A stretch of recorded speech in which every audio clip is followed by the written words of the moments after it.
الذين أوتوا العلم درجات۔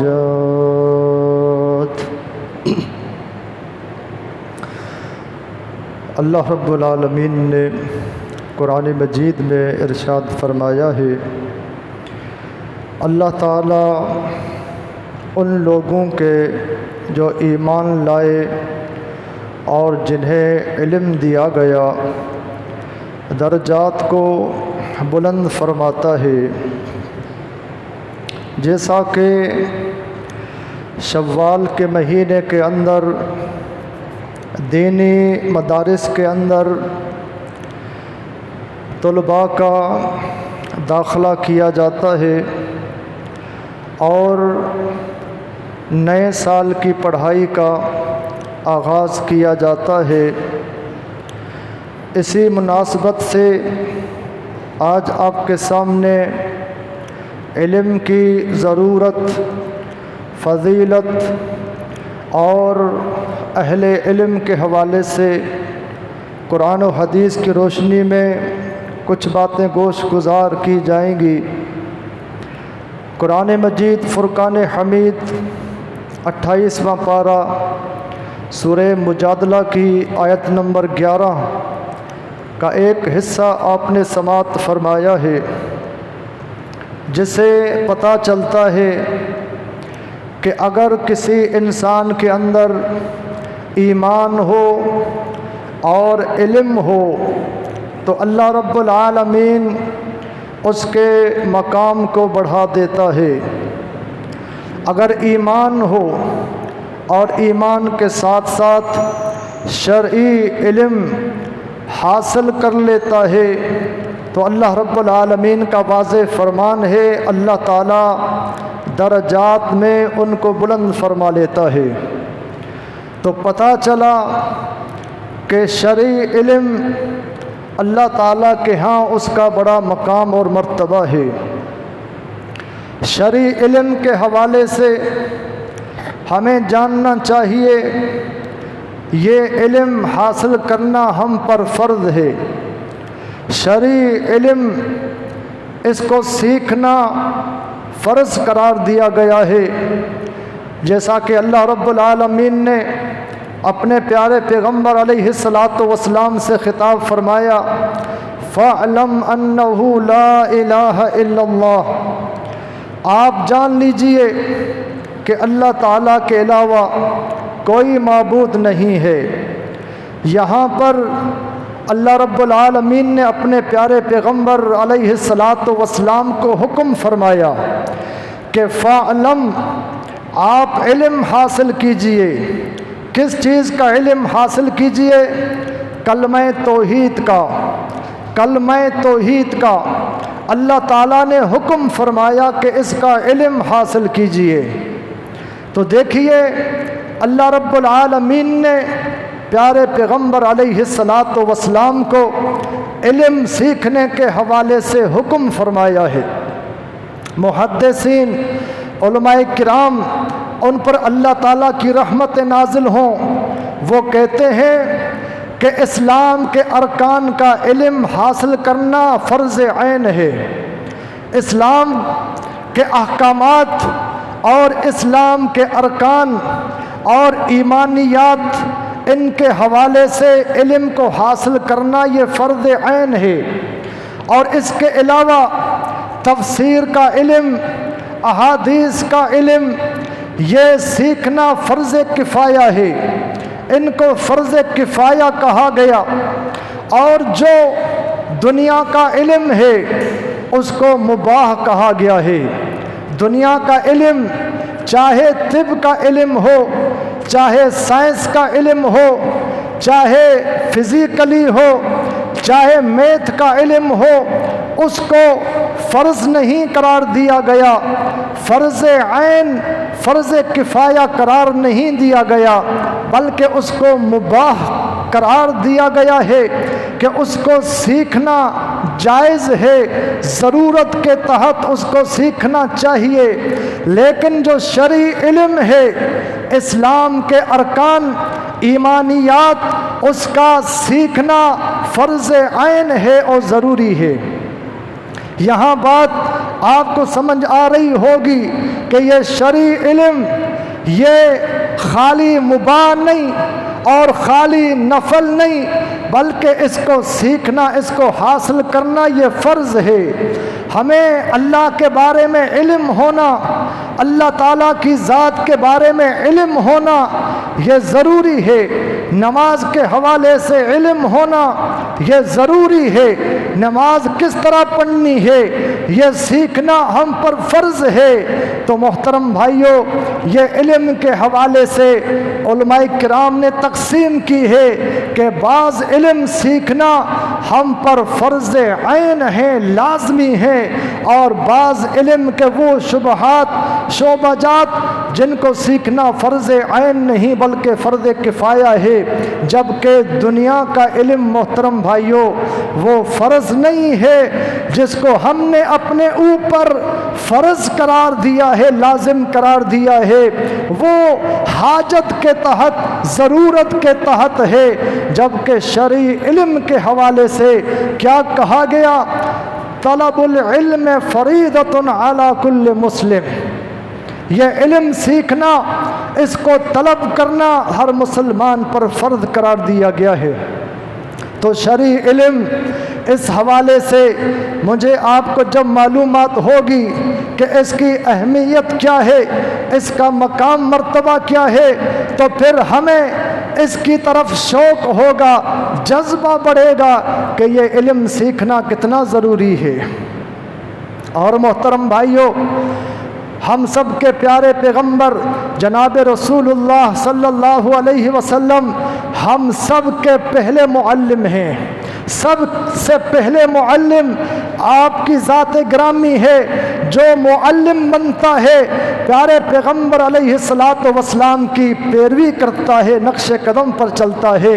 اور صحابہ کرام رضی اللہ عنہم اجمعین وہ آپ کے طالب علم تھے، متعلم تھے، جو آج علم سیکھتا ہے صحابہ کرام کے طریقے پر چلتا ہے، صحابہ کرام کی پیروی کرتے ہوئے متعلم بنتا ہے، طالب علم بنتا ہے۔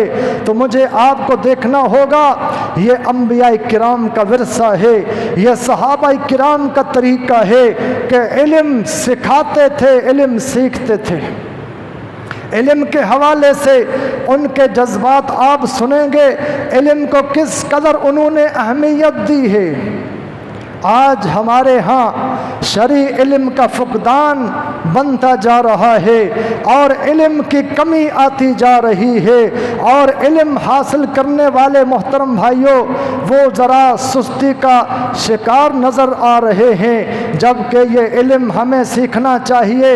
اور خاص طور پر فتنوں کے دور میں، خاص طور پر اس طرح کے زمانے کے اندر جب ہر طرح فتنے ہی فتنے ہوں، ان دور کے اندر تو علم کو سیکھنا بے حد ضروری ہے۔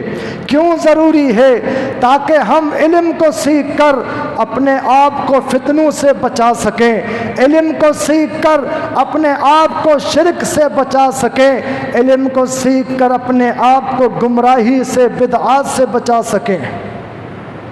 فتنوں کے دور کے اندر تو اس علم کی اہمیت اور بڑھ جاتی ہے، کیونکہ جس معاشرے کے اندر جب یہ کہا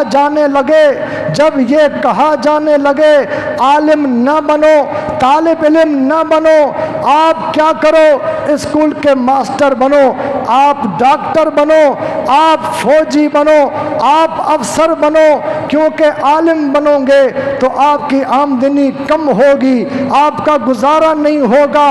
اس طرح کے دور کے اندر اور اس طرح کے ماحول کے اندر تو علم کو سیکھنا اور بھی ضروری ہے، کیونکہ جب ہر طرف سے یہ فتنے دکھائی دیں، اس علم کو حاصل کرنے والے کو حقیر سمجھا جائے اور انہیں منع کیا جائے، اپنی اولاد سے یہ کہا جائے کہ نہ علم نہ سیکھو بلکہ دنیا کا علم سیکھو تاکہ اچھی نوکری مل جائے، اچھی سیلری مل جائے، آمدنی اچھی ہوگی تو گزارا صحیح ہوگا۔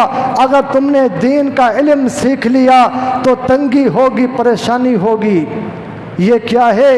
یہ فتنوں کا دور ہے۔ جب فتنوں کے دور میں اس طرح کی باتیں کہی جائیں محترم بھائیوں، تو عزیمت کے ساتھ، ہمت اور جذبے کے ساتھ علم کا شوق رکھتے ہوئے علم کو سیکھنا ہے، تاکہ خود بھی بچیں فتنوں سے اور عوام الناس کو فتنوں سے بچائیں۔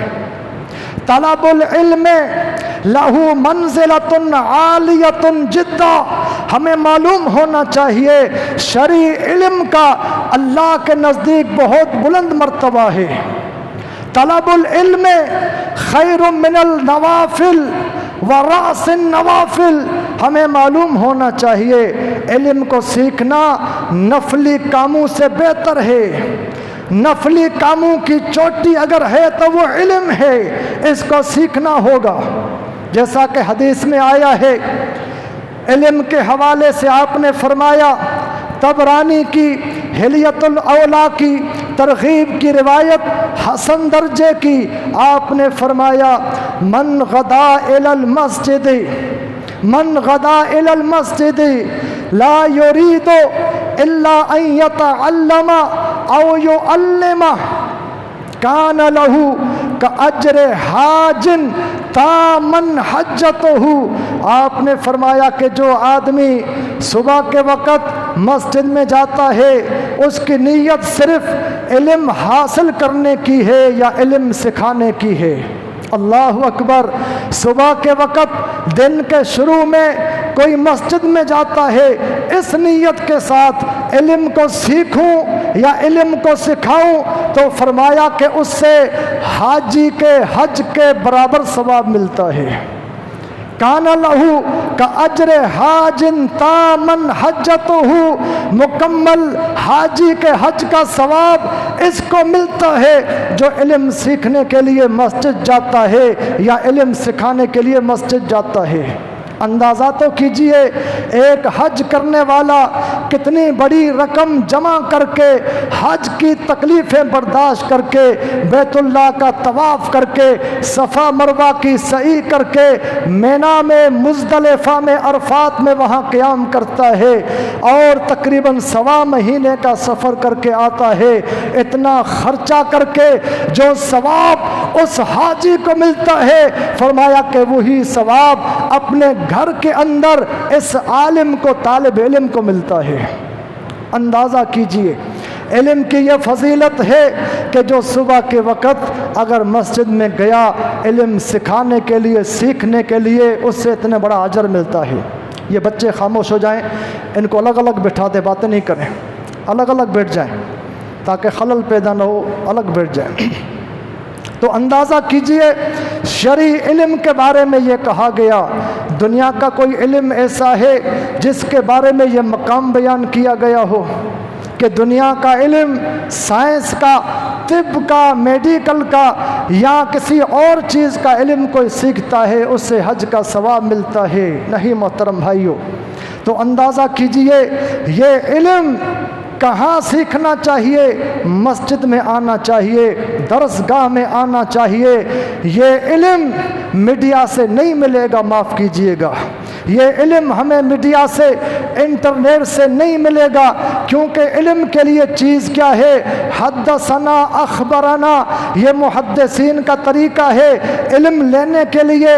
حدثنا اخبرنا سمیتوں کے الفاظ استعمال ہوتے ہیں، جبکہ انٹرنیٹ پر، میڈیا پر علم سکھانے والے کا کوئی پتہ نہیں ہوتا۔ دنیا کے کس کونے کے اندر بیٹھا ہے، اس کی علم کی کیفیت کیا ہے، اس کا تقوی کیا ہے، اس کا زہد کیا ہے، اس کے پاس علم کتنا ہے، اس نے کس سے علم حاصل کیا ہے۔ میڈیا پر علم سکھانے والے، انٹرنیٹ پر علم دینے والے اس زمرے میں نہیں آتے، بلکہ فرمائے جو مسجد میں جاتا ہے علم کو سیکھتا ہے۔ اور کس کے لیے سیکھتا ہے؟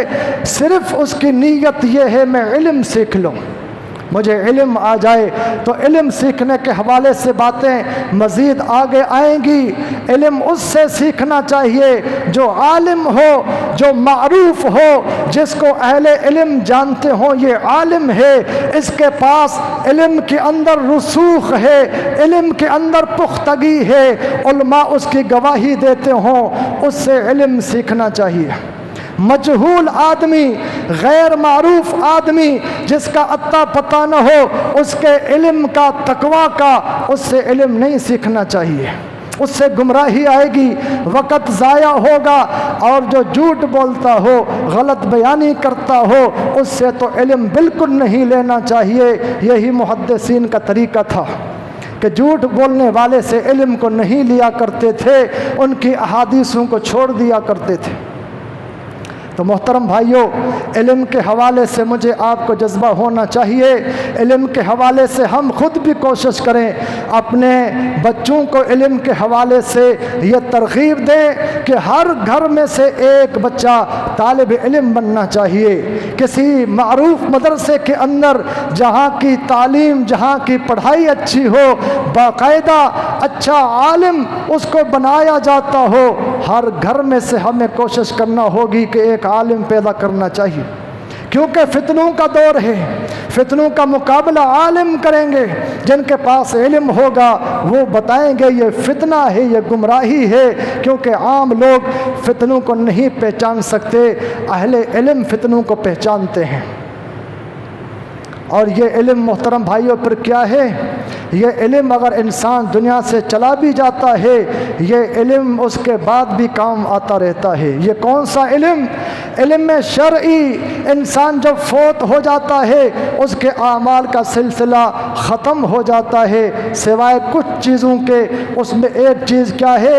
وَعِلْمٌ يُنْتَفَعُ بِهِ، وہ عالم، وہ طالب علم جس نے علم سیکھا، علم کو سکھایا، دنیا سے چلا گیا، اور اس کے جانے کے بعد بھی کیا ہے؟ اس کے اعمال نامے کے اندر اضافہ ہو رہا ہے۔ علم ينتفع به، حدیث کے الفاظ ہے، یہ شرعی علم حاصل کر کے سکھا کر دنیا سے چلا گیا، یہ چلا گیا، لیکن اس کے اعمال کا سلسلہ جاری ہے۔ سمجھو کہ یہ مرا نہیں بلکہ زندہ ہے، کیونکہ اس کا علم پیچھے زندہ ہے، علم کی روشنی پیچھے موجود ہے، لوگ اس سے استفادہ کر رہے ہیں۔ اللہ اکبر! یہ کون سا علم ہے؟ شرعی علم ہے کہ انسان دنیا سے چلا بھی گیا، اس کے علم کی شمع کیا ہے؟ روشن ہوتی ہے، اس سے لوگ مستفید ہوتے ہیں۔ اللہ اکبر! طالب علم، عالم دنیا سے چلا گیا لیکن اس کا پیچھے علم موجود ہے، لوگ اس سے فائدہ حاصل کر رہے ہیں، تو یہ علم مجھے آپ کو سیکھنا چاہیے۔ محترم بھائیوں، جس طرح ہم دنیا کا علم سیکھتے ہیں ضروری سمجھ کر، فرض سمجھ کر، کیا ہم نماز کے مسائل سیکھتے ہیں؟ کیا ہم اسلام کے ارکان سیکھتے ہیں جو ہم پر سیکھنا فرض ہے، ضروری ہے؟ ہم ان کو نہیں سیکھتے، بلکہ ہم دنیا کا علم سیکھتے ہیں اس وجہ سے کہ ہمیں دنیا میں فائدہ ہوگا، جبکہ شرعی علم کا مرنے کے بعد بھی فائدہ ہے، آخرت کے اندر بھی فائدہ ہے۔ اس علم کی بنا پر اللہ رب العالمین جنتیں عطا فرمائے گا، جنت کے باغات عطا فرمائے گا۔ اور میں نے اشارہ کیا خاص طور پر فتنوں کے دور کے اندر، فتنوں کے دور میں اپنے آپ پر ضبط کرتے ہوئے، حالات کو برداشت کرتے ہوئے اور صبر کا مظاہرہ کرتے ہوئے علم کو سیکھنا بہت بڑی عبادت ہے۔ آئیے حدیث پیش کرنا چاہوں گا، صحیح مسلم کی صحیح روایت، آپ نے فرمایا العبادت فی الحرج کہجرۃ الی، آپ نے فرمایا کہ فتنوں کے دور میں، قتل و غارت کے دور میں عبادت کرنے کا اجر اتنا زیادہ ہے کہ گویا کہ میری طرف ہجرت کرنا ہے، میری طرف کیا ہے؟ ہجرت کرنا ہے۔ آپ یوں سمجھیے اللہ کے نبی علیہ الصلاۃ والسلام دنیا سے جا چکے ہیں صلی اللہ علیہ وسلم۔ اگر اس وقت آپ مدینہ میں زندہ ہوتے، فرض کیجئے اس وقت آپ مدینہ میں زندہ ہوتے اور ہمیں حکم دیتے ہندوستان پاکستان کو چھوڑ کے میرے پاس آؤ، تو ہمیں جانا پڑتا، آپ کا حکم ہم پر لازم ہوتا، ہم پاکستان ہندوستان سے جو مدینہ جاتے اسے ہجرت کہا جاتا ہے، اس کا مقام یہ ہے پچھلے سارے گناہ معاف ہو جاتے ہیں، پچھلے سارے گناہ معاف ہو جاتے ہیں، لیکن اب ہجرت کیا ہے؟ ختم ہو چکی، ہجرت کیا ہے؟ منقطع ہو چکی۔ لیکن آپ نے فرمایا فتنوں کے دور میں عبادت کرنا، اللہ اکبر، ہر طرف فتنے ہوں لیکن یہ برداشت کرتے ہوئے اعمال کو نہیں چھوڑتا، عبادات کو نہیں چھوڑتا، اس سے اتنا بڑا اجر ملے گا کہ گویا اس نے مکہ سے مدینہ ہجرت کی ہے۔ اور علم کیا ہے؟ علم سیکھنا عبادت ہے، علم سیکھنا کیا ہے؟ عبادت ہے۔ ان فتنوں کے دور میں علم کو سیکھنا گویا کہ اللہ کے نبی کے پاس چل کر ہجرت کرنا ہے، گویا کہ آپ کی طرف ہجرت کرنا ہے، دین کو بچانے کے لیے، اپنے اسلام کو محفوظ کرنے کے لیے۔ ایک عالم، ایک طالب علم ان فتنوں کے دور میں اپنے آپ کو بچا کر تنگی کے حالات میں، مشکلات میں علم سیکھتا ہے، علم کو سکھاتا ہے، گویا کہ یہ مہاجر ہے، ہجرت کر رہا ہے۔ اتنا بڑا اجر آپ نے بیان فرمایا۔ اور قرآن کی آیت سورہ طٰہٰ کی، جس میں اللہ رب العالمین نے اپنے پیارے پیغمبر سے حکماً فرمایا وَقُلْ رَبِّ زِدْنِي عِلْمًا، اس کا ترجمہ آپ کو آتا ہے، میں آگے چلنا چاہتا ہوں۔ امام قرطبی رحمہ اللہ اس آیت کی تفسیر کے اندر فرماتے ہیں، اس آیت کی تفسیر فرماتے ہیں فَلَوْ كَانَ الشَّرْفُ أَشْرَفُ مِنْ هَذِهِ لَأَمَرَ اللَّهُ نَبِيَّهُ صلی اللہ علیہ وسلم لِطَلَبِ الْمَزِيدِ مِنْهُ، فرماتے ہیں اگر علم سے کوئی چیز زیادہ شرف والی ہوتی، اگر علم سے کوئی چیز زیادہ مقام والی ہوتی، اللہ پیغمبر کو اس کا حکم دیتا کہ وہ مجھ سے مانگو، وہ مجھ سے مانگو۔ امام قرطبی رحمہ اللہ پر سلام ہو، فرماتے ہیں علم سے بڑھ کر کوئی چیز شرف والی نہیں، مقام والی نہیں، کیونکہ اللہ تعالیٰ نے پیغمبر سے یہ فرمایا مجھ سے علم کی زیادتی کا سوال کرو، اللہ علم کو اور بڑھا دے، مجھے اور علم نواز دے۔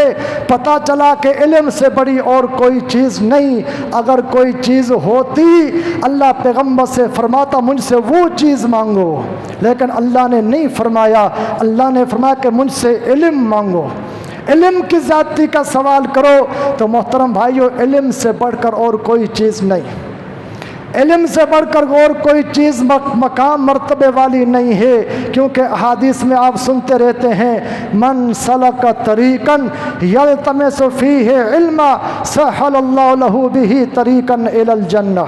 اس حدیث کا مفہوم یہ ہے جو علم کے طلب کے لیے چلتا ہے اور وہ چلتا ہے دنیا کے راستے پر، حقیقت میں یہ جنت کا راستہ ہے۔ یہ علم طلب کرنے والا جنت کے راستے پر چل رہا ہے، اگر وفات پا گیا، اگر فوت ہو گیا تو شہادت کی موت پاتا ہے، یہ شہید ہو جاتا ہے۔ تو محترم بھائیوں، علم کے حوالے سے ہمیں شوق رکھنا ہوگا، جذبہ رکھنا ہوگا کہ اللہ رب العالمین نے علم کے لیے کیا ہے انبیاء کرام کی ذمہ داری لگائی، انبیاء کرام نے صحابہ کو سکھایا، صحابہ کرام نے تابعین کو سکھایا، یہ علم چلتا آ رہا ہے، چلتا آ رہا ہے، اور قیامت کے قریب یہ علم اٹھ جائے گا، یہ علم اٹھ جائے گا۔ اللہ کیسے اٹھائے گا؟ علماء کو اٹھا لے گا، علماء کی وفات ہو جائے گی اور علم کا خاتمہ ہو جائے گا، پھر وہ لوگ جن کے پاس علم نہیں ہوگا وہ سردار بن جائیں گے، مفتی بن جائیں گے، بغیر علم کے فتوے دیں گے، خود بھی گمراہ اوروں کو بھی گمراہ کریں گے۔ یہ علم ضروری ہے مردوں کے لیے، خواتین کے لیے۔ آپ کے زمانے کے اندر صحابیات علم سیکھا کرتی تھی، علم سکھایا کرتی تھی، علم کی ماہر صحابیات میں جن کا شمار ہوتا ہے ام المومنین عائشہ صدیقہ رضی اللہ عنہا، قرآن کی تفسیر، دینی احکامات کی جاننے والی عالمہ تھی۔ اسی طرح ام سلمہ رضی اللہ عنہا علم کی عالمہ تھی اور علم سکھاتی تھی۔ اسی طرح ام ورقہ رضی اللہ عنہا خواتین کی امامت کیا کرتی تھی، اللہ اکبر، یہ خواتین علم حاصل کیا، اور بھی صحابیات نے علم حاصل کیا، لیکن کہنے کا مقصد یہ ہے کہ اس دور کے اندر بھی یہ شوق تھا مردوں کے اندر، خواتین کے اندر، کہ علم حاصل کر کے آگے سکھایا کرتے تھے۔ امام ابو داؤد رحمہ اللہ نے باب قائم کیا، باب امامت النساء، باب امامت النساء، عورتوں کی امامت کرنا کیسا ہے، عورت کا عورتوں کو نماز پڑھانا کیسا ہے، اس پر باب قائم کر کے آگے حدیث کو ذکر کیا۔ لیکن افسوس ہمارے ہاں عورتوں کی جماعت کا تصور ختم ہوتا جا رہا ہے، عورتوں کو مسجد میں آنے نہیں دیا جاتا، عورتوں کو جمعے کی نماز کے لیے آنے نہیں دیا جاتا، جبکہ آپ کے زمانے کے اندر صحابیات مسجد میں آتی تھی، صحابیات اپنے گھروں کے اندر بھی جماعت سے نماز پڑھتی تھی، اس لیے محدثین نے یہ باب قائم کیا ہے۔ اور علم کے اندر ضروری علم کیا ہے؟ فرائض کا علم ہے، میراث کا علم ہے، اور دوسرا علم تعبیر کا علم ہے، خوابوں کی تعبیر کا علم۔ صحابہ کے درمیان یہ دونوں علم بڑے مشہور تھے، صحابہ بھی جانتے تھے، صحابیات بھی جانتی تھی۔ ایک صحابیہ ان کا نام مشہور ہے، اسماء بنت امیس رضی اللہ عنہا، خوابوں کی تعبیر اچھی طرح جانتی تھی، بہت مشہور صحابہ کرام کے خوابوں کی تعبیر بتانے والی یہ صحابیہ ہیں۔ جناب علی کے جناب جعفر کے نکاح میں تھی رضی اللہ عنہ، جب ان کی شہادت ہوئی ابوبکر صدیق سے نکاح کیا، جب صدیق کی وفات ہوتی ہے جناب علی سے نکاح کرتی ہیں۔ بہرحال محترم بھائیو، علم کے حوالے سے ہمیں یہ شوق جذبہ اپنے اندر پیدا کرنا ہوگا کہ اپنے دین کے حوالے سے ہمیں معلومات ہونی چاہیے، اپنے رب کے حوالے سے ہمیں علم ہونا چاہیے۔ یہ علم ایک زیور ہے جو ہمیں پہننا ہوگا، یہ علم آخرت کے لیے زاد راہ ہے جس کو اختیار کرنا ہوگا۔ بہت سارے فوائد، بہت سارے فضائل اس علم کے حوالے سے محترم بھائیوں ہیں۔ تو یقین جانیے ان فتنوں کے دور کے اندر جو مدارس قائم ہیں، درس گاہیں قائم ہیں جس میں دینی علم پڑھایا جاتا ہے، یقیناً یہ بڑے خوش نصیب ہیں۔ پڑھنے والے، پڑھانے والے، ان کے اندر تعاون کرنے والے، ان سے رابطہ رکھنے والے یقیناً بڑی سعادت اور خوش بختی کے یہ مالک ہیں کہ اللہ تعالیٰ ان سے یہ کام لے رہا ہے، انبیاء کرام کی وراثت کو آگے پہنچا رہے ہیں، انبیاء کرام کی وراثت کو یہ تقسیم کر رہے ہیں۔ اللہ تعالیٰ کا قرآن، اللہ تعالیٰ کی کتاب، اس کا علم بچوں کو سکھا رہے ہیں، ان کے سینوں میں، ان کے دماغوں میں اس کو بٹھا رہے ہیں، دن رات محنت کر رہے ہیں اس دین علم کے تحفظ کے لیے کہ دین اسلام کب محفوظ ہوگا؟ جب یہ علم محفوظ ہوگا۔ تو آج ضرورت ہے ہم اس حوالے سے خود بھی علم سیکھیں، جہاں موقع ملتا ہے علم اس سے سیکھیں جو اہل علم ہو، جس کے پاس علم ہو، جس کے اساتذہ ہوں، جس کے شاگرد ہوں، جس نے سینہ بہ سینہ علم حاصل کیا ہے۔ وہ علم نہیں محترم بھائیوں جو علم نہ جانے کہاں سے آ گیا، وہ علم بتانے والا نہ جانے کون ہے، اس کا کوئی تعارف نہیں، اس سے علم سیکھنا اپنے آپ کو برباد کرنا ہے، اپنے آپ کو نقصان میں ڈالنا ہے۔ تو مجھے آپ کو چاہیے آخرت کی تیاری کے لیے اور اپنی دنیا بہتر بنانے کے لیے اور دنیا کے جو احکامات اور مسائل ہیں ان کی تعلیم تربیت کے لیے علم کو سیکھنا ہوگا، خصوصاً خواتین کے لیے، کیونکہ ماں بچے کے سب سے پہلی درسگاہ ہے، وہ سب سے پہلی گود ہے۔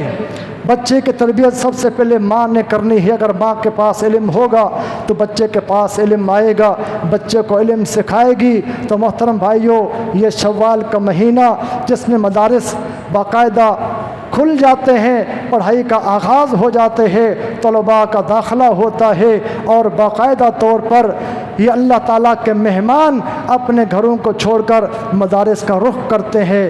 ہم بھی ان خوش قسمت لوگوں میں شامل ہوں، ہمارے بچے بھی ان خوش نصیب بچوں میں شامل ہوں جو اس علم کے لیے کوشش اور محنت کرتے ہیں۔ تو آئیے محترم بھائیوں، صحابہ کرام کی طرح، سلف صالحین کی طرح کا جنہوں نے دور دراز کے سفر حاصل کر کے اور کوشش کر کے محنت کر کے اس دین علم کو، شرعی علم کو حاصل کیا، آج ہم بھی اس حوالے سے اپنا کردار ادا کریں، کوشش کریں، محنت کریں۔ جہاں اللہ نے موقع دیا ہے وہاں رابطہ کر کے اہل علم سے علم سیکھیں۔